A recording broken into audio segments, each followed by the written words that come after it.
Hello and welcome to episode 4 of Film School this Wednesday, the 5th of August 2020. My name is Adam and I'm the host. And joining me, we have the film guru himself, Josh J. Luke. How you doing? I'm doing good, thanks, Adam. How are you? Yeah, really well, thank you. Sorry to cut you off. We also have the Scary Movie Maiden and the Final Girl, Emily Pratt. How you doing, Emily? Hi, Adam. I'm good. How are you? Yeah, really well, thanks. And lastly, the rom-com expert, Kris Birchie. How you doing, Kris? I'm fantastic. Thanks, mate. Excellent. So if you don't know what Film School is, it's a movie podcast where we talk about the movies that we've been watching during the week and then focus on a final topic. You can follow us on our Letterboxd. So we have J. Luke for Josh, King Frogby for myself, Emily Pratt for Emily, and Kris Birchie for Kris. And the links will be in the description. All right, what have you guys been watching this week? Why don't you kick it off, Josh? So last night I watched Perfect Blue, which is a 1997 animated psychological thriller from Satoshi Kon. It follows a retired pop idol who is pursuing a career in acting. Not all of her fans are happy with this career change, and she starts to lose her grip on reality as she's stalked by an obsessed fan. This goes for about 80 minutes, almost on the dot, so 5-star runtime and a 5-star movie. This is one of those movies that sort of is beyond just being an anime film. Like, I know some people have a lot of hesitation even giving anime a chance, but this one goes beyond and it delivers a sort of thrilling time that can only be told through the animated medium. I'll give a content warning for sexual assault on this one, though, because there's some very uncomfortable scenes in it. But yeah, loved it. Couldn't recommend it more. What platform did you watch that through? I bought this on Blu-ray. Oh, okay. Yes. Ooh, fancy. Yeah, upscaled. Beautiful. Cool. Any comments or questions from anyone on that? Nope. Okay. Emily. Sounds good. Like, I'll check it out. Like, I'm a big fan of anime, so that's definitely up my alley. It's Akira level good, so very good. Okay. Very cool. Yeah, whereas I didn't say anything because I was like, I don't really like watching animated movies. So This is one of those ones where, how I suggested with City Lights, if you can ever enjoy a silent film, if you specifically could ever enjoy an animated anime film, it would be this one. Okay. They're all just words to me, the anime words that you were saying, and the only image I get is from being in Japan, and there's some very, very strange things they do with anime over there, so I don't have any comments. So is it sort of more so like your Evangelions, or is it more like the Ghibli side of things? Definitely more on the Evangelion side of things, but a lot darker, a lot more realistic than Evangelion. Okay. Has that sort of same sort of sadness to it. All right. I might check that out. Sounds up my alley. All right. And what have you been watching? All right. I watched Pretty in Pink last week. It's from 1986, directed by John Hughes. It's quite a nice little like teen 80s coming of age movie. Just to kind of sum it up quickly, we've got Molly Ringwald, who's playing Andy, who's like this alternative, unpopular girl who's coming from this poor family. She works at a record store too, which is pretty cool, I thought. And she kind of has two real friends. So there's this girl that she's friends with and this guy called Ducky. So Ducky's played by John Cryer. He's in love with her, but like hasn't fully come out with this yet. And he's quite a quirky character who's really likable, but at the same time a bit of a dick, kind of like Ferris Bueller, but a lot nicer in my opinion. So there's those couple of characters. Then there's also her dad, who is the world's best dad, which I'm sure Josh will happily talk about shortly. And he's played by Harry Dean Stanton. So basically Molly ends up there's this rich popular guy who like takes an interest in her and they start seeing each other, but basically because she's quite poor and unpopular whereas he's rich and popular, there's all these like societal differences that kind of challenge their relationship, and the differences between their social circles become apparent too. So Yeah, it's a pretty fun time up until like the last 5 to 10 minutes. Because this is a spoiler-free discussion, I can't fully explain why I detested the ending so much, but Josh will be able to tell you that I was very angry at the end. Um, like overall, it like most of it is excellent. There's like really fun soundtrack of 80s music. The dialogue's awesome. Some pretty like fun 80s fashion as well, and like all the characters are really quite likable. Like you really you really have an emotional connection to the characters. But yes, the ending was very upsetting, which is quite disappointing because they actually wrote 2 different endings to the movie after the first one wasn't very well received by a test audience. But overall, both of them are really shit. So yeah, I don't know. I just feel like there could have been a really strong message left at the end, but instead, I was just really upset and disappointed. I feel like if this movie was made today, we would have got the correct ending, but Yes. it's just a product of its time in that sense. But yeah, Harry Dean Stanton plays the world's most likable and understandable dad. And like wise as well. yeah, wise. Like he's having a rough time of it himself. He's not rich, he's not anything, but he's always there for good advice. And shout out to Harry Dean Stanton. He was in so many good movies. Let me just list a couple. Alien, The Godfather Part 2, The Green Mile, Seven Psychopaths. Just a lot of great films. So rest in peace, Harry Dean Stanton. But yeah, in terms of the ending, I feel like, again, not to spoil anything, but it's a very realistic decision that was made. But unfortunately, it happens in a rom-com where you don't necessarily want that. And it isn't like the whole film doesn't play towards that either. Yeah. Yeah, like overall, still would recommend.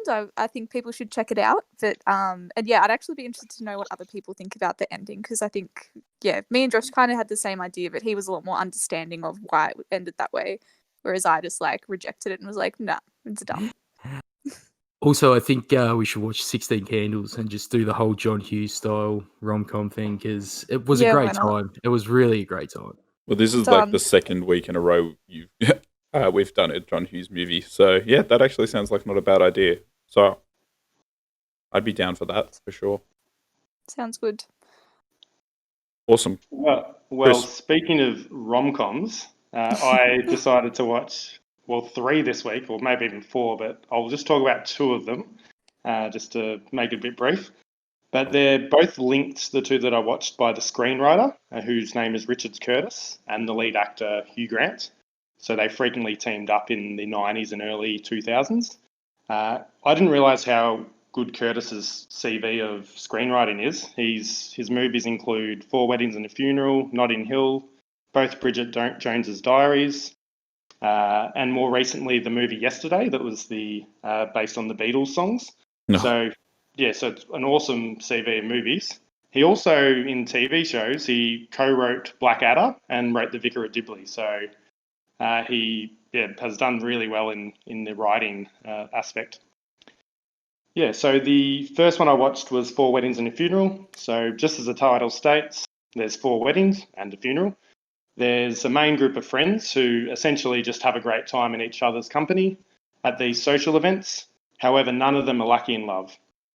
The main character, Charles, is played by Hugh Grant, and he meets his dream girl, Carrie, played by Andy McDowell, who was from America. Unfortunately, after they meet, she has to travel home the next day. So a series of events, as happens in most rom-coms, occurs, mainly in this setting, weddings with the one funeral. And they eventually reunite with varying levels of success. So for me, in all honesty, this movie has a lot more substance than most romantic comedies. There's excellent character development, some interesting group dynamics, plenty of laughs, and in particular at the wedding ceremonies and during the speeches, with a cameo by Rowan Atkinson. So here's a minor role as a bumbling priest, which is a highlight of the film. A few lines that he says are things like awfully wedded wife and forgets their names and says the wrong names and so forth. So a bit of humour there from Rowan Atkinson, of Mr. Bean, of course. I also watched another revered rom-com called Notting Hill, which is kind of like a follow-up to this by the screenwriter Richard Curtis. It's not essentially a sequel, but it is like a follow-up in writing terms. So this movie is based around an owner of a bookstore you guessed it, Notting Hill as well.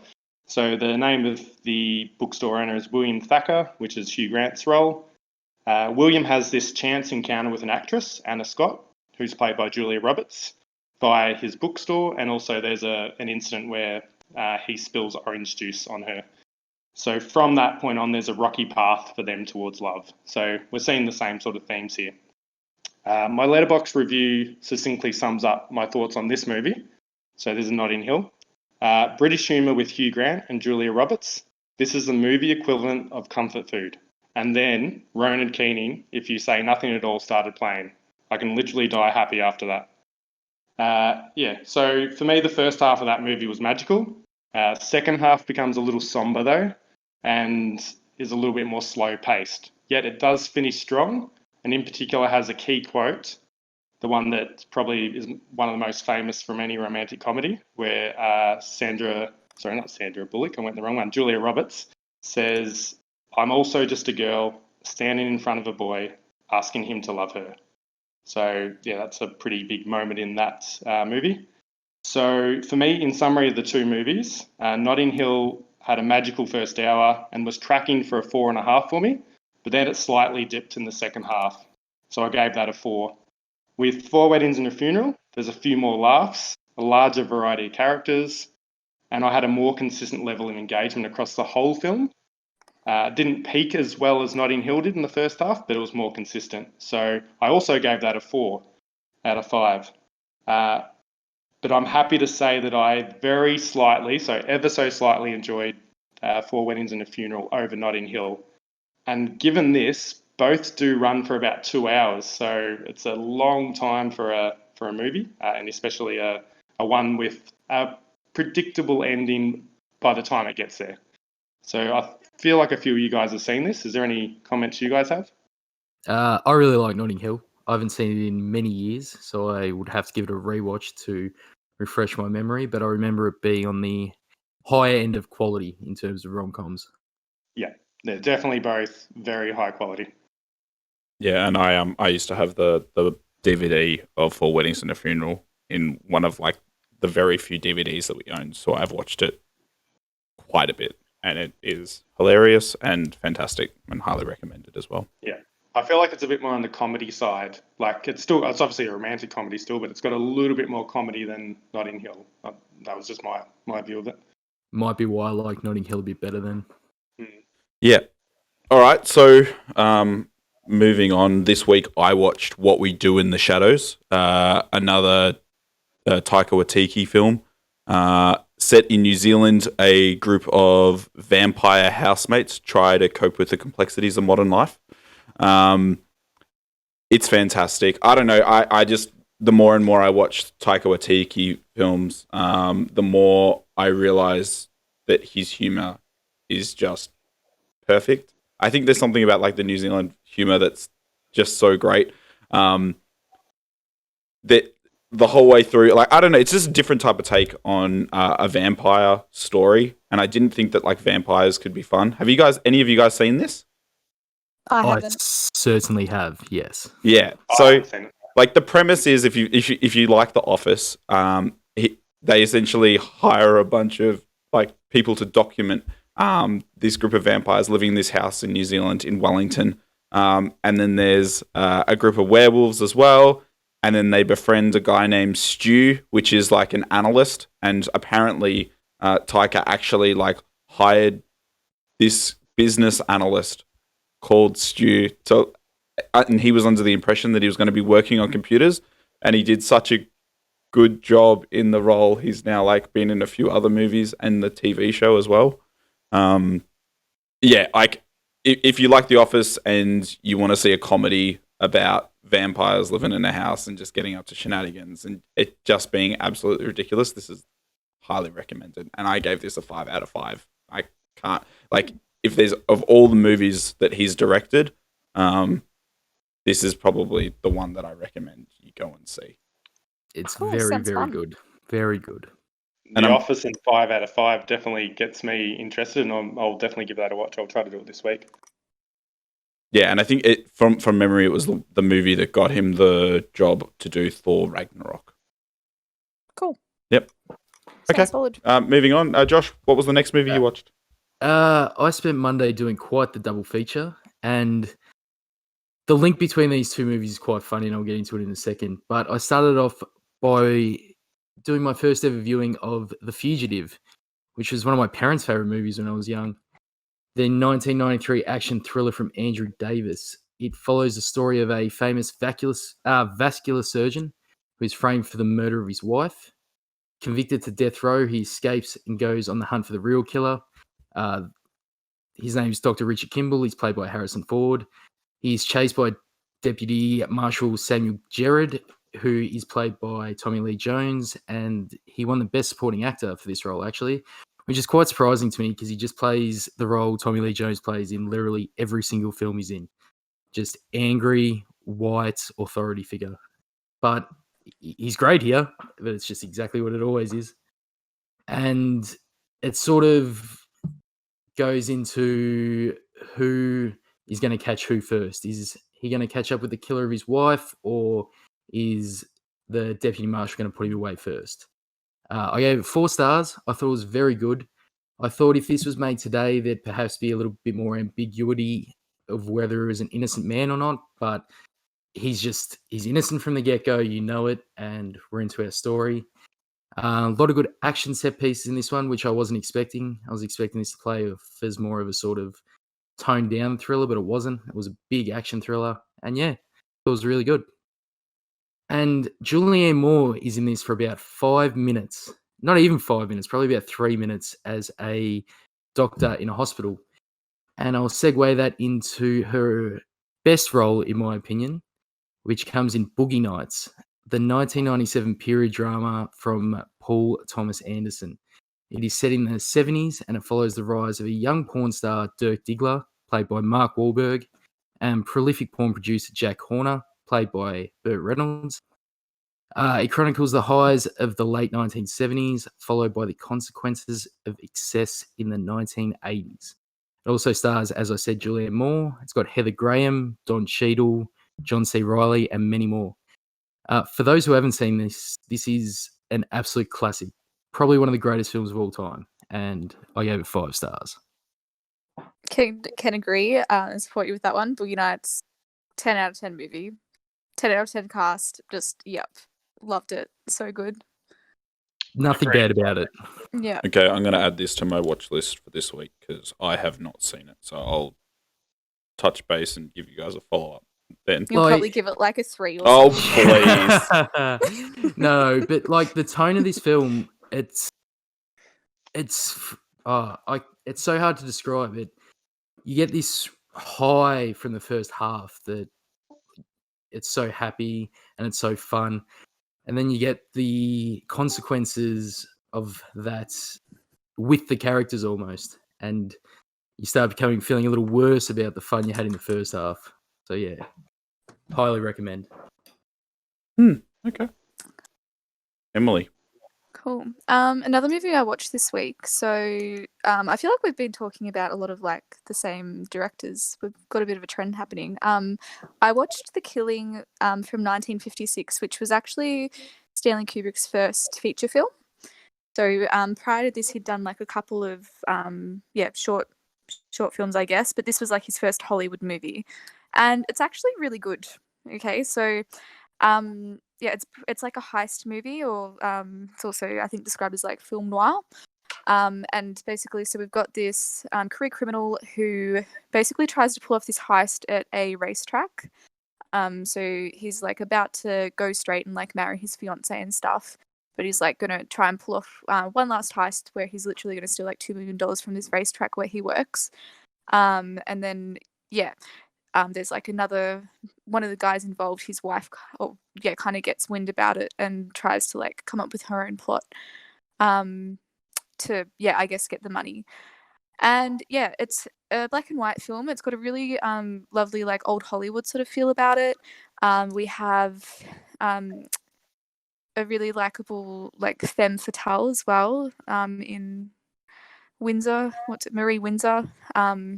yeah, who's just like, I don't know, obviously we're not meant to like her because she's kind of like a bit of a villain, but I don't know, I really enjoyed her wit and like admired her manipulation tactics, I guess. um and yeah, it's really cool. There's like I don't know, there's this like narrator as well who kind of, yeah, just kind of narrates part of it and tells us, you know, really emphasizes these like precise dates and times of day, which kind of just confirms to us that it's like a non-linear film. Like there's stuff happening in non-chronological order, which is another really cool feature of the movie. And yeah, it's just a really solid heist movie that's held up really well, I think. It's interesting. It actually it was a bit of a flop when it came out. Like it actually lost money at box office.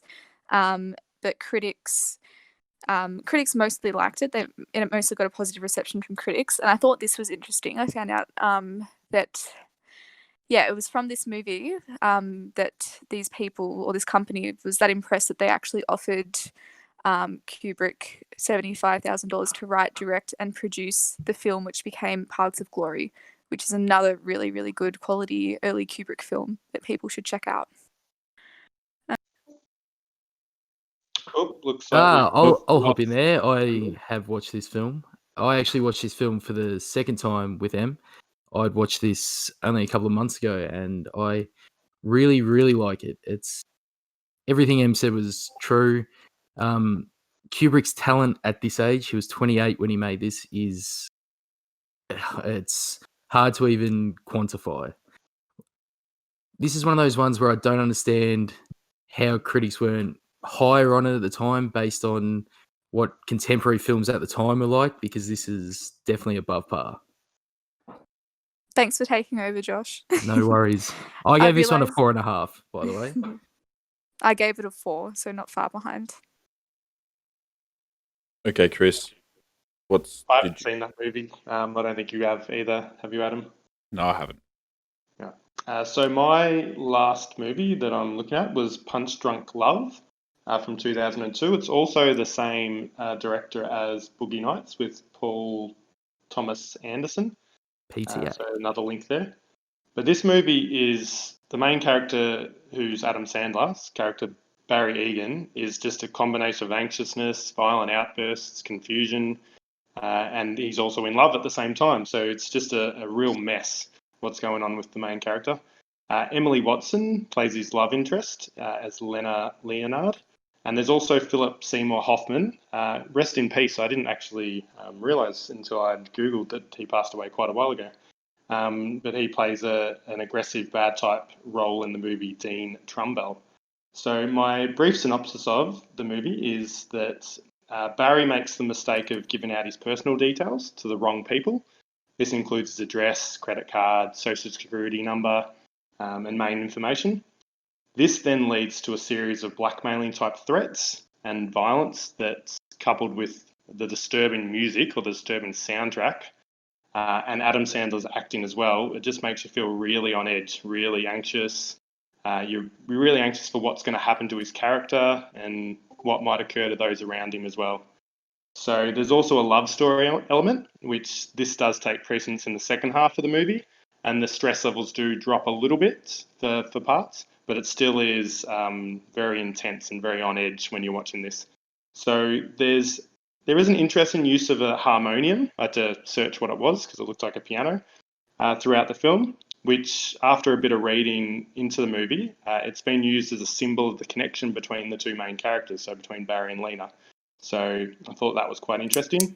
And after watching this movie, I can definitely see why Sandler was so excellent and superb in Uncut Gems, because it's got a very big link to that movie, as in terms of the anxiousness and the on edge with the music and what's happening. I gave the movie a 3.5 out of 5, so definitely worth a watch. But a big warning: do not watch if you're feeling on edge or feeling anxious. It will not help one little bit. So yeah, I think a few others will watch this too. Yeah, I watched it too, and I quite liked it. It did give me Uncut Gems vibes, but obviously not as extreme. So it's a lot more manageable than Uncut Gems, which was, an anxiety attack of a movie. But Did yeah, it- really good performance by Sandler. Did it have any like comedy beats or anything like that at all, or not so much? Yeah, Is it more yeah. serious focused? No, there's a little bit of comedy in it too, like, but more like that awkward sort of comedy where you're laughing 'cause just like, oh, this is like uncomfortable and he's really awkward or whatever. So yeah, it's still a little bit funny and stuff, but not. I wouldn't personally like say it's a comedy.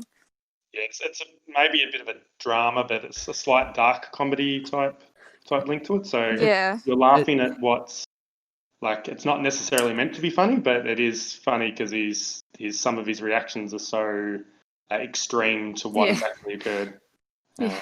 Yeah. For example, beating the hell out of a bathroom type thing. So it does get quite intense at times. It is Paul Thomas Anderson's signature style of comedy. Comedy where you laugh at it and you're like, oh, Jesus. All right, and I'm going to jump into the last movie that I watched, and that was Yes, God, Yes. So this is 2019 film by Karen Maine, and essentially the reason that I watched it was because the main actress is Natalia Dyer, the sister in Stranger Things, and I really didn't have any concept of what the film was until I started it, but essentially it's like an early 2000s.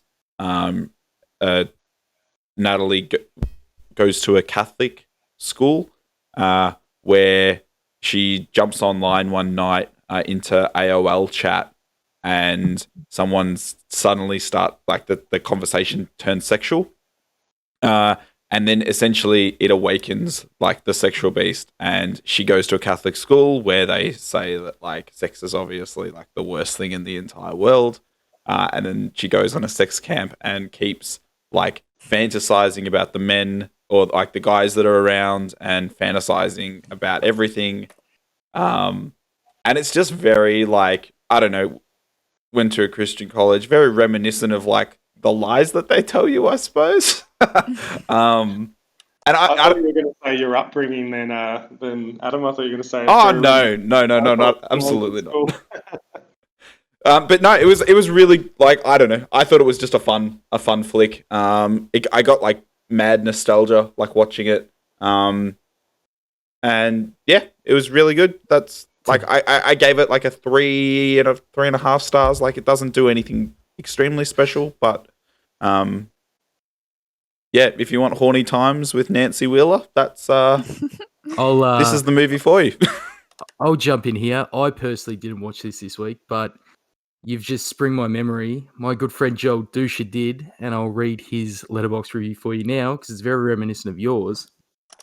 He says, while I never feared being horny as a teen, I was definitely a Catholic school shithead, so I went on 400 different religious retreats that told me that jerking off would probably kill me or make me blind, or the devil would come out of my dick and drag me balls first directly into hell if I got a boner or whatever, so I can relate to this movie pretty hard. Shout outs to Joel for Letterboxd review of the week with that one. Yeah, 100%. I think like the funny thing is like during the retreat, like the whole like gimmick of the movie is that like they come across like, or she notices like that even the priest is like doing the wrong thing. So I don't know. It was very funny. I enjoyed it quite a bit. Sounds fun. Sounds I'll funny, check it out. Yeah, it's on the watch list. Great. So now we jump into the worst film, or the film that we thought was the worst that we watched this week. Anyone see anything that was particularly bad that they don't recommend people check out? Freddy vs. Jason. That's all I need to say. I'm not elaborating on it because it's not worth discussing. It's just, trash. It's pretty self-explanatory. Yeah. I watched Van Helsing, the 2004 classic, maybe, with what's his name? Oh man, I forgot. Hugh Jackman. Yes. Man, this did not age well. It is just not great. The plot is awful. The vampires are probably the worst. Like after watching What We Do in the Shadows and then jumping into this, I never want to see not comedic vampires again. He literally talks like, "I want to suck your blood." Like the whole movie. Just don't do it to yourself. I don't know if that's a case of aging badly or if that movie was just never good, because I don't think that movie was ever good. I think maybe young Adam thought it was better. And I thought, I don't know, the soundtrack wasn't super fantastic either. And I remember that being quite good. So I don't know what nostalgia was influencing my decision to rewatch it. But yeah, no, don't. Give it a miss. Watch something better. All right, so I think it is now time for I the... Oh, sorry. I do have one to jump in with, Adam. And sorry. yeah, it is... Sorry, I just need to quickly jump in there. Well, Emily and I have a little bit of a bone to pick with you in particular, Adam, from the last podcast. We decided to rewatch Bill and Ted's Excellent Adventures. I'm expecting an acknowledging statement from Emily later, but I digress. Anyway, we watched the movie, really loved it. It was so dumb, but really funny with all the historical characters. A big highlight for me was when they met Socrates, and Bill and Ted looked them up in the history book, saying it's under Socrates. It's so great. So great. Fantastic. I think And that's they were my asked to favourite address part. him as Socrates for the rest of the movie. So anyway, Emily and I gave this movie a 4 out of 5. Then curiosity hit. What did Adam give this movie? A movie he loved so much. So I looked up Adam's Letterboxd review. 3.5 out of 5. The same rating he gave The Shining, which he didn't overly like. I was visibly shocked. I was extremely confused. I nearly felt like, luckily I was sitting down, I nearly fell over. How could the ratings be the same? One movie to Adam was as good as sliced bread with a Keanu Reeves slice of cheese on top, while the other movie, as Adam said, was not overly scary and didn't really do it for him. I feel that this not only puts Adam's rating system into question, but puts the whole podcast reputability in question as well. Now, before we allow Adam his right to reply, do you have anything to add, Emily? Maybe something about having already seen Bill and Ted's Excellent Adventures, for example. Yeah, so look, I had indeed seen Bill and Ted's Excellent Adventure, which became apparent when I was rewatching it, and I was like, oh yes, I remember all of this happening now, although I still can't quite place in my mind when I did watch it originally, but it was with Kris, I think. Oh, it was. I'm sure it was. Anyway, yeah, I think Kris has summed it up quite well, Adam. I'm struggling to comprehend your rating system. If you can you were raving about this movie, okay? So much so that I was like, yep, I need to rewatch this or watch it for the first time, whatever. Because it sounds incredible. And then, 3.5. Can you please explain? It's great question. And yes, my rating system is not super fine tuned because I'm just looking at it now and only give the Matrix a 4 out of 5. So God knows how this rating system works. I would say that Bill and Ted's Excellent Adventure is a great movie, but you can also live without it. And that's... I'm going to jump in with the most backhanded defense of all time. I don't think it is Adam's rating system that puts this podcast's credibility into jeopardy. I think it's the fact that there's not 4 straight 5s on this movie. Because it's the best. Well, maybe, Adam, you need to next week have a whole segment on my rating system. Yeah. And just updating them. Okay. Yeah. I think that, just to argue with you very quickly now, my rating system is very much on how urgent I would like you to watch this film if you haven't seen it. Oh, okay. So Interesting. I would say that it sits at about a 3.5 because there's a lot of better movies to watch. And Josh, I know you're not happy with it. I'm just saying that... What was that movie from the first week? The Old Guard? The brand new Netflix movie? Oh my God, you guys looking at my numbers now? It is way more urgent to watch than one of the greatest comedies of all time, Bill and Ted's Excellent Adventure. That's our host, ladies and gentlemen. I did. I gave that a 4. Oh, jeez. All right, let's round that segment out, and we're going into the main topic. So the main topic for today is Back to the Future, directed by Robert Zemeckis and produced by Universal Pictures. It has a budget of only $19 million, but a box office of $391.5 million. It stars MJ Fox, Christopher Lloyd, Lee Thompson, and Crispin Glover. And Kris, take it away with the plot. All right, so a quick little summary. So, as already stated, it's a sci-fi classic set in a small Californian town.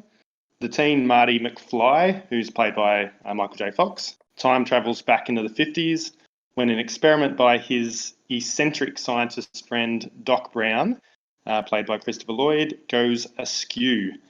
They are traveling through time in this modified DeLorean car, such an awesome looking car. Wish I had one. Marty encounters young versions of his parents, played by Crispin Glover and Leah Thompson, and must make sure that they fall in love, or he'll cease to exist. Even more daunting, Marty has to prevent his mum falling in love with himself, because that was looking like a really odd Oedipus complex type plot going on there. On top of this, Marty needs to return to his own time and save the life of Doc Brown. So I've got a couple of facts that I'd like to quickly comment on this movie, especially considering we all gave this movie a 5 out of 5. So the movie was rejected more than 40 times, with some studios thinking it was too raunchy, and even one suggesting that the title should be Spaceman from Pluto, which is absolutely ridiculous. That makes no sense. Another fun fact is Doc hanging from the clock tower scene is foreshadowed in the opening scenes of the movie. There's a clock in Doc's garage which has a man hanging from the minute hand. When I looked back at it, unfortunately it's not the same time as later in the movie, which I think could have been a nice little extra there, even if one of the clocks had been off time, but I digress.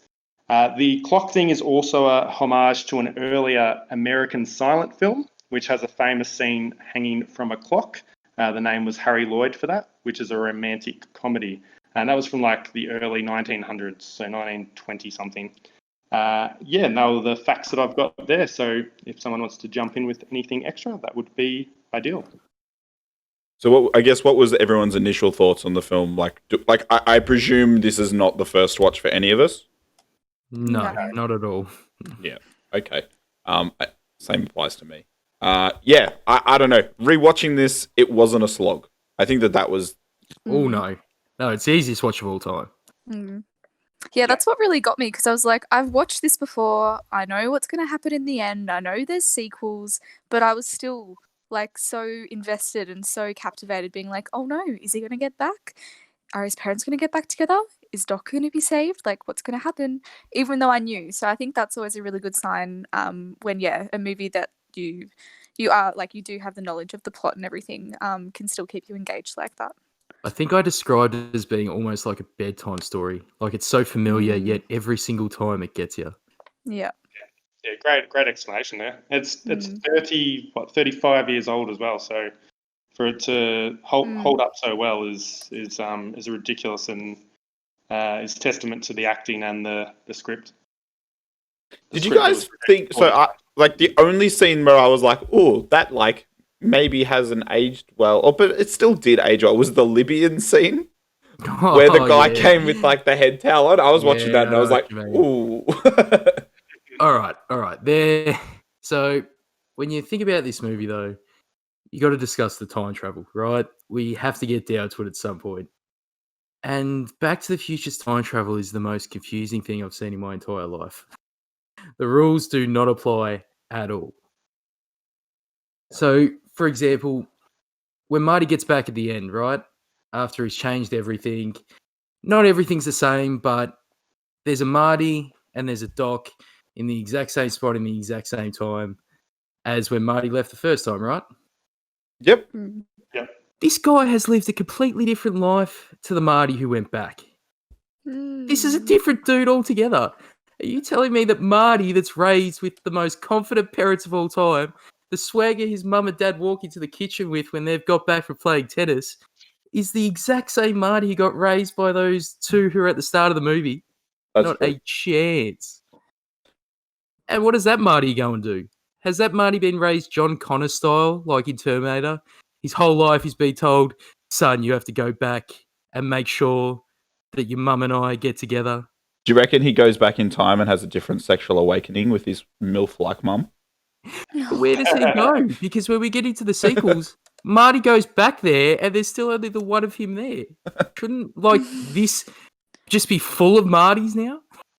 It's so funny because, like, I did not think about any of this at all. I was just kind of like, oh, yeah, there he is in the future. And that's him from the past, from the future, watching himself. Like, I don't know, maybe with the way it was, like, told, I just wasn't thinking critically about it. I was just like, oh, yep, I accept this. And the movie does the best job at it, and that's to the movie's credit. But after probably the 30th viewing of this movie, I was like, hold on a second.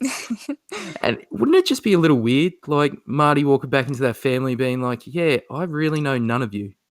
Yeah, that definitely could be. And he's the same girlfriend. Yeah. It's done well because it's such a short scene at the end too, so it doesn't give the viewer that long to process it. So you just go, oh, this changes.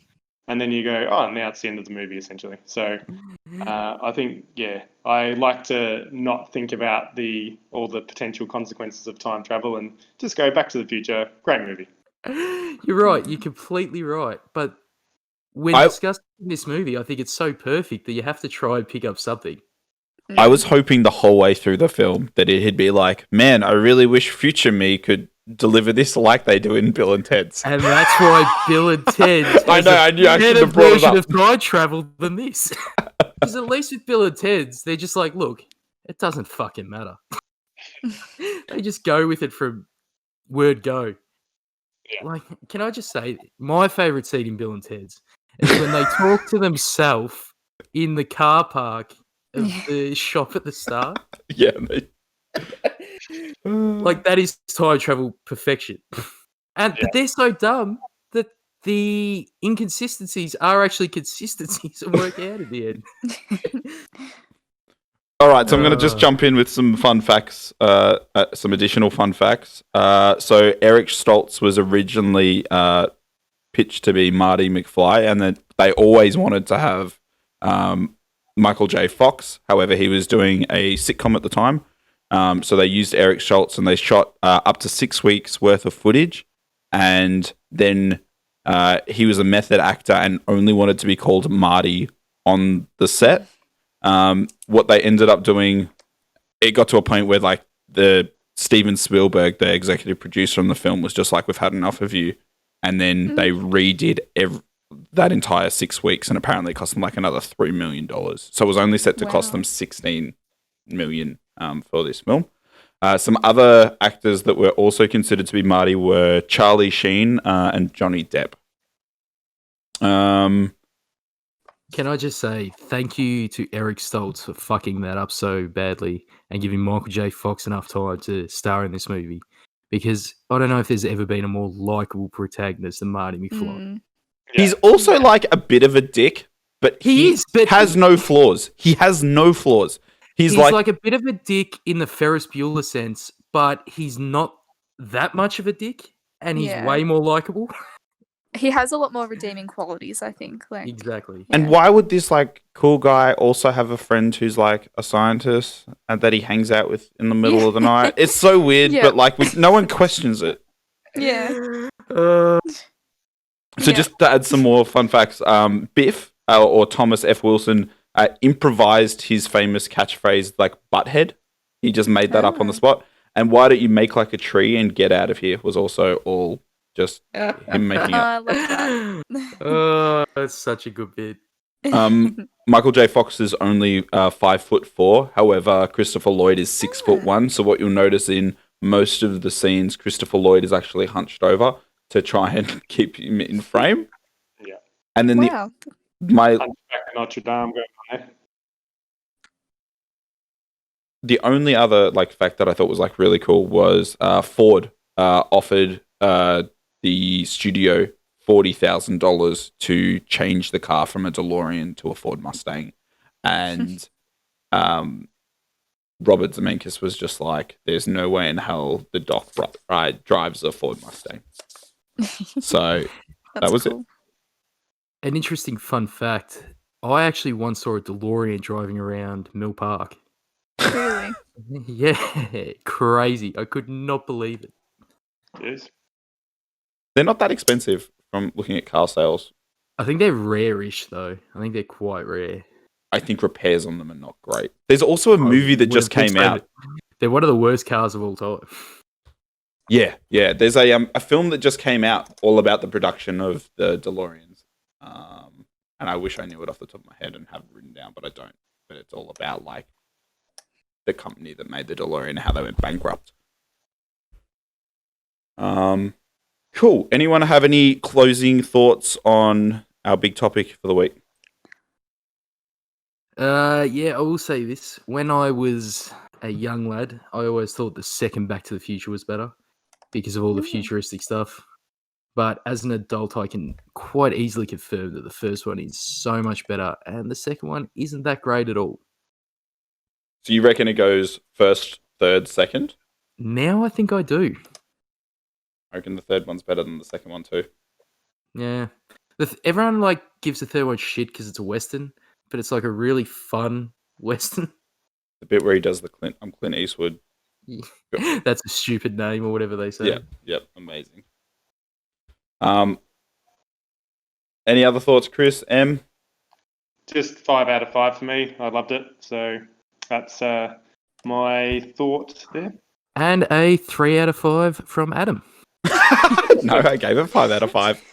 But it's funny because, like, as I was doing it, I was like, "Ooh, maybe I should give this 4.5." I was like, "No, this is a 5 out of 5." To be honest, I had that too. I was like, oh, is it a 4.5? Is it a 5? It took me a while to actually do my review because I wasn't sure. But then I think the more I thought about it, the more I was just like, of course it's a 5. Let's just bring up one last time. I don't know how much we mentioned it, but the soundtrack of this movie. Yes. I let the entire credits play out and then wish they went another 5 minutes just to hear that theme over and over again. Such a good song. They just don't make movies like this too, where they actually have like really good scores, but then also just like really good like hits through it as well. I don't know if I said this last podcast, but Guardians of the Galaxy, the soundtrack to that, and it has it through the credits at the start and the end, is very good. Yeah, I'll pay that. I agree with that wholeheartedly. All right, so now we have to decide what the topic is for next week, and we have a couple of suggestions. So we still have on the back burner, we have Goodfellas, and then the other suggestions were 3 Billboards out of Ebbing, Missouri, and Jaws. Ooh, interesting. All of those are movies which I would like to. Well, I haven't seen the Billboard movie. I haven't seen that one. Jaws I've seen as like a child, but I don't really remember it, so I'm actually pretty keen to rewatch that. And then Goodfellas, I know one loved that, so I'm still happy for any. I'm personally tipping towards Jaws or 3 Billboards. Yeah, me too, because I'd like to approach a movie that I don't know what my opinion of it is, which one of those two would be. All right, so why don't we do this? So, like, I feel like these 2 movies are very achievable for a week. Let's make the big topic Jaws, but we'll also have a big discussion about 3 Billboards out of Ebbing, Missouri. Is that sound good to you guys? Perfect. Works for me. Sounds good. Cool. Beautiful. Well, look, thanks so much for listening to this episode of Film School, episode 4. We will see you next week. Thanks so much for listening. Thanks, guys.